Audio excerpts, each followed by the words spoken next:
ఏంటన్నయ్య ఏమైంది? ఏం లేదు. అంత కంగారు పడుతూ ఏం లేదట వెంటన్నయ్య.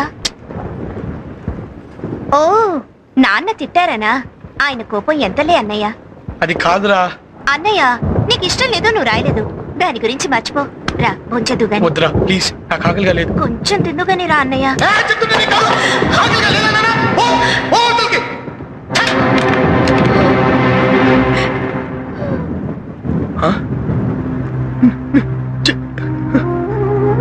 చెల్లమ్మా సారీ రా, ప్లీజ్ రా, ఇంకెప్పుడు తిట్టనే.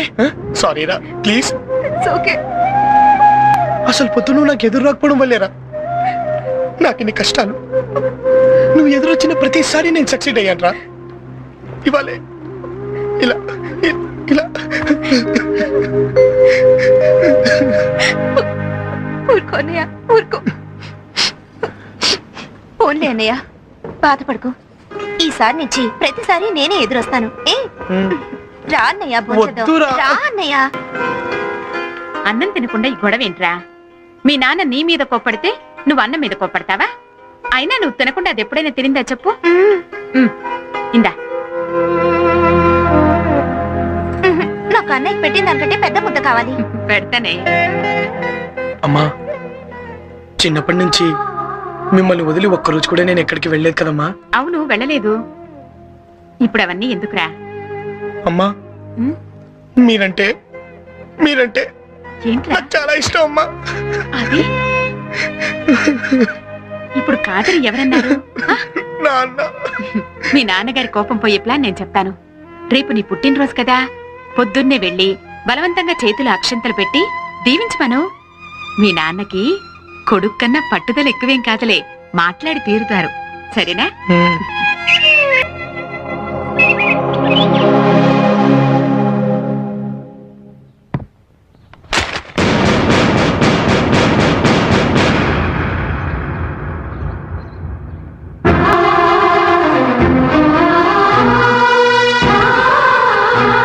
చెప్పిస్తా నాన్న, చెప్పిస్తా.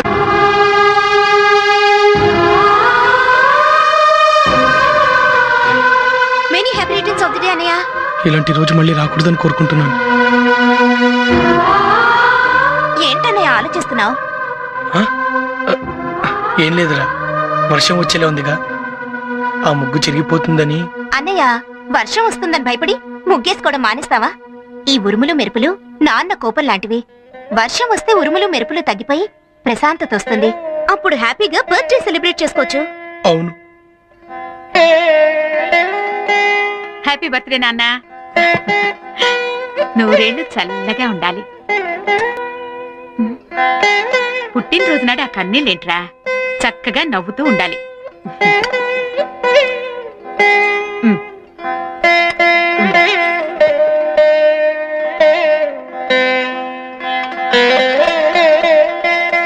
జరిగింది మర్చిపోయి అక్షంతలు తీసుకెళ్లి నాన్నగారి దగ్గర ఆశీర్వాదం తీసుకో. వెళ్ళి వెళ్ళరా.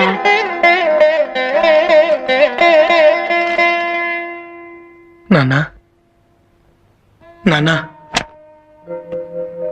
ఈ రోజు నా పుట్టినరోజు నాన్న, నన్ను ఆశీర్వదించండి. నువ్వు చాలా పెద్దవాడివి అయిపోయావురా. నిన్ను ఆశీర్వదించే అర్హత నాకు లేదు. నాన్న, నేను ఎంట్రన్స్ రాయకపోవడం. నాతో మాట్లాడొద్దని చెప్పాను కదా, నన్ను విసిగించుకో. నాన్న, నేను చెప్పేది వినండి నాన్న. నేను ఎంట్రన్స్ రాయకపోవడం కంటే ఇంకో పెద్ద తప్పు చేశాను. ఏం చేశావు? అది అది నేను హత్య చేశాను నాన్న.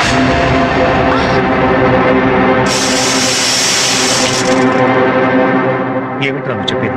అవును నాన్న, నేను హత్య చేశాను నాన్న. ఒక అమ్మాయిని కొంతమంది పాడు చేయడానికి ప్రయత్నిస్తుంటే ఆ అమ్మాయిని కాపాడే ప్రయత్నంలో పొరపాటున ఒకరిని చంపేశాను నాన్న. నువ్వు హత్య చేయడమే విట్రా. అమ్మా, అమ్మా, ఆదిత్య, లేదు, ఇది అబద్ధం. ఇది అబద్ధం అని చెప్పరా. అబద్ధమైతే బాగుండమ్మా. అమ్మా అమ్మా ఇది నేను కావాలని చేయలేదమ్మా. ఆ విషయంలో ఏదో అనుకోకుండా చేశానమ్మా. అమ్మా అమ్మా అమ్మా చెల్లెల మీద ఒట్టమ్మా. ఇది నేను కావాలని చేయలేదమ్మా. అమ్మా ఏంటంటే అలా ఉండిపోయారు? వాడు ఇది ఆఫీసులో చేశాడంట. వాడిని మా అన్నయ్య గారికి పంపించేద్దామండి. మీరు ఎవరైనా లాయర్తో మాట్లాడండి. అవునా అన్నయ్య లేలోగానే కాపాడుకోనా?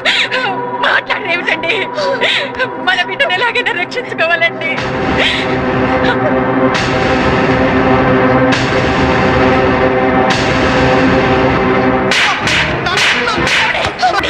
ఏమిటండి ఇది? ఒరేయ్, ఇవాళ నువ్వు పుట్టినరోజు కాదురా, నువ్వు చచ్చిన రోజు. నా ఆశల్ని ఆశయాల్ని హత్య చేసిన నువ్వు చచ్చిపోయిన వాడి కింద లెక్క. కోర్టులో నిన్ను ఒక లాయర్గా చూడాలనుకున్నానే కానీ ఇలా దోషిగా కాదురా. నలుగురు నోట ఒక లాయర్ తండ్రిగా పిలవబడాలనుకున్నానే కానీ ఇలా ఒక హంతకుడి తండ్రిగా కాదురా. ఏమిటండి మీరు అనేది? వాడు చేసిందంతా ఒక అమ్మాయిని కాపాడడానికే కదండి. నువ్వు నోర్మై. లక్షల మంది పోలీసులు, వేలాది పోలీస్ స్టేషన్లు ఉన్నది ఎందుకే? చట్టాన్ని, ప్రజల్ని కాపాడడానికి కాదా? దేశంలో రోజు ఎక్కడో అక్కడ హత్యలు, మానభంగాలు జరుగుతుంటాయి. వాళ్ళందరినీ వీడే రక్షిస్తాడా? నీ చెల్లెల్ని చూడరా. దీన్ని చేసుకోవడానికి రేపు ఎవరైనా వస్తే నువ్వు చేసిన ఘనకార్యానికి ఉమ్మేసి పెడతాను. నీ చెల్లెలుగా పుట్టినందుకు దానికి చాలా మంచి గిఫ్ట్ ఇచ్చావురా. నాన్న నాకు పెళ్లి కాకపోయినా పర్వాలేదు, అన్నయ్య రక్షించండి నాన్న. రక్షించడానికి నీ అన్నయ్య చేసింది మామూలు పని కాదమ్మా, హత్య చేశాడు. ఇంకా అలా చూస్తూ నిలబడ్డావేరా? ఈ ఇంటికో పరువు ఏడ్చింది. నిన్ను పోలీసులు చీడ్చుకుపోతుంటే అది కాస్త వీధిని పడుతుంది. నిన్ను కన్న పాపానికి ఆ ఘోరాన్ని మా కళ్ళతో చూడలేవురా. వెళ్ళి పోలీసులకు లొంగిపో. మా గురించి ఎవరైనా అడిగితే తల్లి తండ్రి చచ్చిపోయిన అనాథనని చెప్పు. మళ్ళీ నీ ముఖం మాకు చూపించు. నాన్న నేను మీరు చెప్పినట్టే లొంగిపోతాను నాన్న. కానీ నన్ను మళ్ళీ ఇంటికి రావద్దని మాత్రం అనొద్దు నాన్న. మీ అందరినీ చూడకుండా నేను ఉండలేను నాన్న. నాన్న నాకంత పెద్ద శిక్ష విధించొద్దు నాన్న. నాన్న నాన్న నాన్న అమ్మా, అమ్మా, చెప్పండి నాన్న, నాన్న, నాన్న.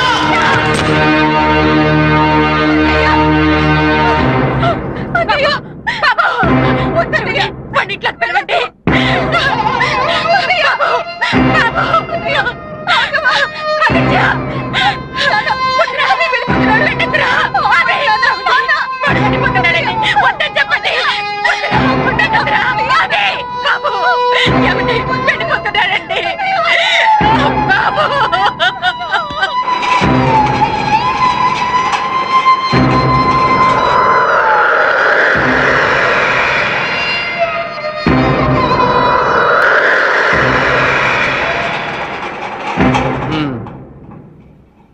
సాధారణంగా తప్పు చేసిన వాడు ఎలా తప్పించుకోవాలా అని ఆలోచిస్తూ ఉంటాడు.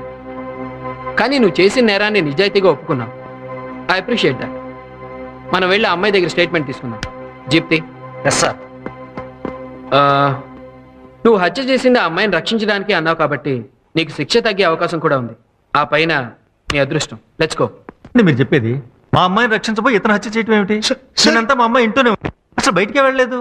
సార్, అది ఎవరో రౌడీలు మీ అమ్మాయిని పాడు చేయబోతూ ఉంటే ఇతను వెళ్ళి రక్షించానని చెప్తున్నాడు. రోడ్డు మీద ఎవరో ఏవో మాటలు చెప్తే ఇంటికి వచ్చి అడగడం ఏమిటండి? ఈ విషయం తెలిస్తే నలుగురులోనూ మా పరువేం కావాలి? సార్ ప్లీజ్ సార్, నేను చెప్పేది అబద్ధం కాదు సార్. ఏమిటండి మీరు చెప్పేది? ఏం మాట్లాడుతున్నారు మీరు? Please, please, అబద్ధం చెప్పలేదంటారేంటి? ఈ గొడవ అంతా ఎందుకు సార్? ఒకసారి మీ అమ్మాయిని పిలిస్తే విషయం ఏంటో తెలిసిపోతుంది. సరే లలిత,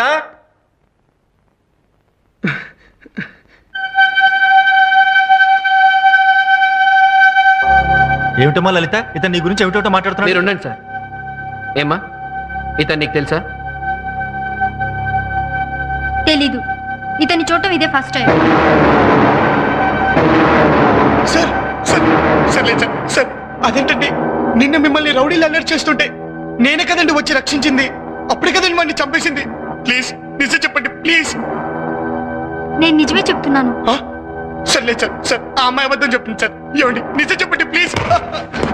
ఏరా, పోలీస్ అంటే నీకు ఆటలుగా ఉందా? లేదు సార్. సార్ లేదు.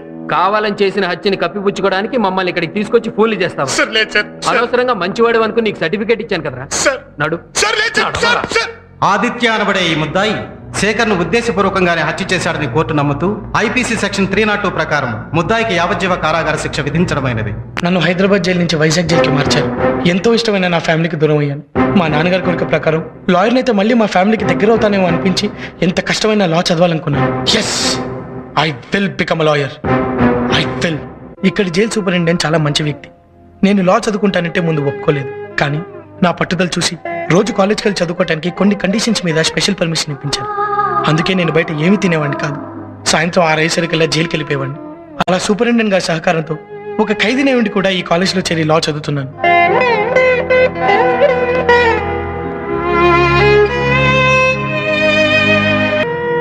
నేను మీలా అమ్మ చేతి కమ్మని వంట తింటం లేదు. సంతోషం వచ్చినా బాధ కలిగినా మీలా అయిన వాళ్ళతో పంచుకునే అదృష్టం కూడా నాకు లేదు. మీలా తండ్రులు సంపాదించిన ఆస్తులతో చదువుకోవడం లేదు. మీకున్న ఏ ఒక్క అవకాశం కానీ అదృష్టం కానీ నాకు లేవు. అయినా నేను ఎందుకు ఇంత కష్టపడి చదువుకుంటున్నానో మీకు తెలుసా? లాయర్గా చూడాలన్నా, నా తండ్రి ఆశ నెరవేర్చడం కోసం. మీ తల్లిదండ్రులు మీకు కావలసినవన్నీ ఇస్తున్నారు, కానీ మీరేం చేస్తున్నారు? ఏ చదువు కోసం అయితే కాలేజ్కి వస్తున్నారో ఆ చదువును పక్కన పెట్టి రౌడీలా గుండాలా మారుతున్నారు.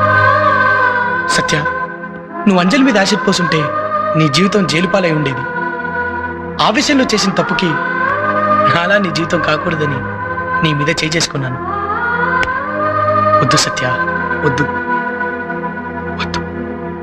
మనకి రౌడీశాలు గుండాశాలు వద్దు. దేవాలయం లాంటి కాలేజ్ని రక్తపు మడుగులతో అపవిత్రం చేయొద్దు. మనం స్టూడెంట్స్ లాగే ఉందాం. ప్లీజ్ నన్ను అర్థం చేసుకోండి. ప్లీజ్. ఆదిత్య, స్టూడెంట్ అన్న ప్రతివాడు సిగ్గుపడేలా ప్రవర్తించాం. మమ్మల్ని క్షమించు. ఐఎమ్ సారీ అంజలి. మేమేం చేసినా చెల్లుతుందనే అహంకారంతో చాలా పెద్ద పొరపాటు చేశాం. I'm extremely sorry. అయ్యా, ఈ రోజు నుంచి నువ్వేం చెప్పినా మేము అది చేస్తాం. నీలాగా మేము అవుతాం. మా తల్లిదండ్రుల కళలు నిజం చేస్తాం.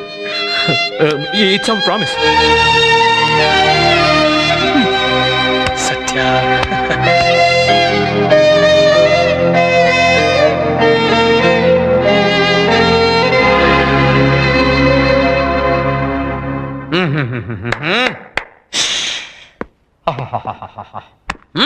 నాలుగు గంటల నుంచి వెయిట్ చేసి తల్లొప్పొచ్చింది కానీ లీకేజ్ సంపయ్య గారు రారేంటి? విఏపీ దగ్గరకు వచ్చేటప్పుడు అంతే డాక్టర్ గారు భరించాలి. Control your self. ఏం కంట్రోల్ ఎవరు సెల్ఫ్? తల్లొప్పి భరించాలంటావా?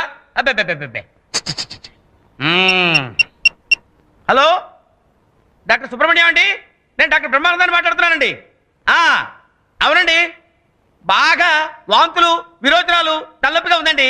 ఏం టాబ్లెట్ వేసుకోమంటారు? యాస్పిరిన్ వేసుకోమంటారా? వద్దా? అనాసిన్ వేసుకోమంటారా? వద్దా? మరి ఏమిటి? సారడైన్ వేసుకోమంటారా? ఓకే. అదే మిస్టర్ డాక్టర్ బ్రహ్మ, మీరే డాక్టర్ అయి ఉండి వేరే డాక్టర్ ఫోన్ చేసి కనుక్కుంటున్నారు. సొంత రోగానికి సొంత వైద్యం చేసుకోవటం మా ఇంట వంటలు. I see. 1 సెకండ్, ఫోన్ ఏదో వచ్చింది. Hello, engineer Ali speaking. ఏమిటి, మా ఇంటి పిల్లలు రెడీ అయిపోయినాయా? Very good. రేపు తీసుకుంటా. Thank you very much. అదేమిటి ఇంజనీర్ అలీ గారు, మీ సొంత ఇంటికి వేరే ఇంజనీర్ ప్లాన్ ఏంటి ఏమిటి? సొంత ఇంటికి సొంత ప్లాన్ వేసుకోవటం మా ఇంట వంటలేదు. ఓ.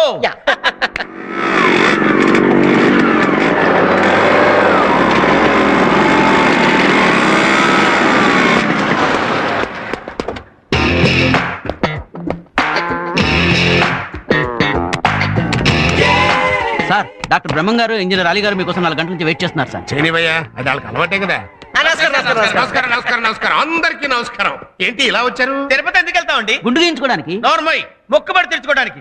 అయ్యా, ఆ రోజు తమరు క్వశ్చన్ పేపర్ లీక్ చేయడం వల్ల నేను సూపర్ డాక్టర్ నై సూపర్ స్పెషాలిటీ హాస్పిటల్ పెట్టి సూపర్ గా సంపాదించుకుంటున్నాను. రోజుకి ఎంతమందిని చంపుతున్నావు? 1 నన్ను 2 లేక 3. ఆహా, కుటుంబ నియంత్రణ టైప్ లో జనాభా నియంత్రణ జరుపుతున్నావు అనమాట. అంతా తమరిదయ్యా. అయ్యా, ఇదిగో తమరి వాట.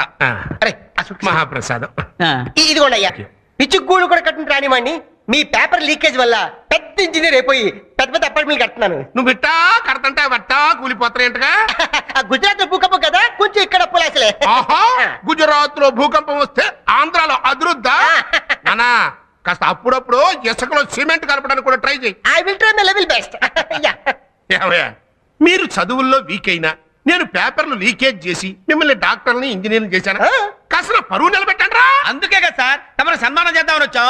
అంటే God bless you. Leakage leader Sambaiah garu. Leakage leader Sambaiah గారు. సార్, తమరు బావమరిదికి ఒరిస్సాలో ఫ్లైఓవర్ కాంట్రాక్ట్ వచ్చింది కదా, అది మన ఇంజనీర్ తో కట్టిస్తే ఎలా ఉంటుందంటారు? వితౌట్ సిమెంట్ కట్టేస్తాను, ప్రామిస్. అప్పుడు కానీ నాకు హార్ట్ అటాక్ రాదు. హార్ట్ అటాక్ కదండి, అది నాకు వదిలేండి, నేను చూసుకుంటాను. నిజంగా హార్ట్ అటాక్ వచ్చినట్టుంది. వెళ్దాం పదరోయ్. May I come in sir? రండి రాఘవ్ గారు, రండి. మీలాంటి సిన్సియర్ ఆఫీసర్ హైదరాబాద్ నుంచి వైజాగ్ ట్రాన్స్ఫర్ అయి రావడం నాకు చాలా సంతోషంగా ఉంది. It's my pleasure. మా యూనివర్సిటీ తరపున I welcome you. Thank you sir. ఈ మధ్య ఎంసెట్ పేపర్స్ లీక్ అయి స్టూడెంట్స్ చాలా ఇబ్బంది పడుతున్నారు. ఈసారి మీరు ఎంసెట్ కమిటీలో ఉన్నారు కాబట్టి ఆ భయం లేదు. ఇంతకీ మీరు ఫ్యామిలీని ఎప్పుడు షిఫ్ట్ చేస్తున్నారు? మంచి ఇంటి కోసం చూస్తున్నాను సార్. దొరికిన వెంటనే షిఫ్ట్ అయిపోతాను. వావ్, ఇది జైల్లో లేదు సార్, కాలేజ్లో ఉంది. ఇంతకుముందు ఇది కూడా జైల్లాగే ఉండేదమ్మా. ఆదిత్య అనే కుర్రాడు వచ్చి మొత్తం మార్చేశాడు. ఆదిత్య ఎవరు సార్? ఓ మంచి ఖైదీ, ఇక్కడ ఉన్న వాళ్ళందరికీ ఆత్మీయుడు. ఆ లెక్క నేను చేసి చూపిస్తాను, నువ్వు కూర్చో. ఇప్పుడు నిన్న తెలుగు పాట అతను పాఠాలు చెప్తుంటే ఖైదీలు ఎంత బాగుపడుతున్నారో చూసి ప్రత్యేకంగా జైల్లో స్కూల్ బిల్డింగే కట్టించాం. అతను జైలుకి రావడం అతనికి దురదృష్టమేమో కానీ మాకు మాత్రం అదృష్టమే. దా పరిచయం చేస్తాను. అలాగే 16వ అభ్యాసం లెక్కలన్నీ చేయండి. Good morning sir. Aditya, outlook నుంచి ఇంటర్వ్యూ చేయడానికి ఒక అమ్మాయి వచ్చింది. ముందు నీతోటే ప్రారంభిస్తే బాగుంటుందని తీసుకొచ్చాను. అమ్మాయి, నువ్వా? ఈ అమ్మాయి జర్నలిస్ట్. సార్, ఈ అమ్మాయి జర్నలిస్ట్ ఏం సార్? నా క్లాస్మేట్. వాట్? అవును సార్, జైల్లో ఆదిత్య ఎలా ఉంటాడో ఒక లుక్ వేద్దామని అవుట్లుక్ మ్యాగజైన్ జర్నలిస్ట్ అని నాటకం ఆడాను. ఇలా అబద్ధాలాడి జైల్లోకి రావడం ఎంత నేరమో తెలుసా? బాగా తెలుసు సార్. దీనికి శిక్ష పడితే మాత్రం ఈ జైలుకే రావాలని కోరుకుంటున్నాను సార్. ఎంచక్కా ఇక్కడే అయితే ఆదిత్యతో ఉండొచ్చుగా. ఏ అంజలి, పిచ్చి పిచ్చిగా వాకు. సార్, ఈ అమ్మాయిని ఇక్కడి నుంచి పంపించాను సార్. పంపించేస్తాను కానీ కాలేజీకి టైం అవుతుంది, తొందరగా రెడీ అవ్వు. దా. ఏ ఆది, నీకోసం మెయిన్ గేట్ దగ్గర వెయిట్ చేస్తూ ఉంటాను. ఏంటి బాసు అమ్మాయి? ఏ చిచ్చి, అదేం లేదు. నిజం చెప్పాసు. అరే అలాంటిదేం లేదన్నా. అయ్యో, అలాంటిదేం లేదు. ఇదిగో దొంగ జర్నలిస్టు. సార్ అయితే నువ్వు మావాడిని ప్రేమిస్తున్నావు అనమాట. సార్ మావాడు నిన్ను ప్రేమించట్లేదన్నమాట. No sir. అసలు ప్రేమించిన వాడి కోసం శిక్ష పడుతుందని తెలిసి కూడా జైలుకి వచ్చావంటేనే నీ ప్రేమ ఎంత స్ట్రాంగో అర్థమైపోతుంది.